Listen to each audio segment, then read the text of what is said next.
சூர்யாவுக்கு அந்த 600 கோடி ப்ரொடியூஸ் பண்ண ஏன் பயந்தாங்க அப்படின்னா, ஒரு சவுத் இண்டியன் ஆக்டருக்கு நம்ம வந்து 600 கோடி பண்ணணுமா? அப்படிங்கிற மாதிரியான ஒரு டாக் போனதா உள்ள சொல்லப்படுது.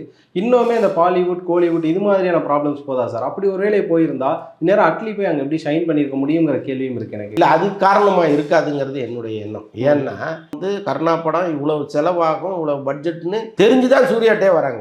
அப்ப வந்து எல்லாம் கமிட் ஆகி பேசி அது பத்தியே வேலைகள் நடக்கும்போது திடீர்னு தோணுமா? படத்து இந்த காலையிலே இருந்துச்சு ஐயோ சூர்யா வச்சு 600 கோடிக்கு எப்படி எடுக்கிறதுன்னு நேத்து தான் தோணிருக்கு. அப்படி கிடையாது இல்லை. அதனால அவங்களுக்கு ஏதோ ஒரு திட்டம் இருந்திருக்கு. இந்த 600 கோடியை ரெக்கவர் பண்றதுக்கு சில திட்டங்களை அவங்க நிச்சயமா வச்சிருப்பாங்க. இன்னைக்கு வந்து ஒரு நடிகருக்கு இவ்வளவு பட்ஜெட் இருக்கு அப்படின்னா அதுக்குள்ள படம் பண்ற வழக்கமெல்லாம் போய் பல வருஷம் ஆச்சு. அப்ப சூர்யா இந்த படத்தில் நடிக்கும் போது சூர்யா மாதிரி இன்னும் வெவ்வேறு நடிகர்களை இதுக்குள்ள கட்டாயம் கொண்டு வருவாங்க. கொண்டு வராம இந்த 600 கோடி எல்லாம் அவங்க பிளான் பண்ணிருக்க மாட்டாங்க. எங்கேயோ வேற ஏதோ ஒரு பிரச்சனை ஆயிருக்கு, அதனால இந்த படம் டிராப்புங்கிற தகவல்கள் வருது.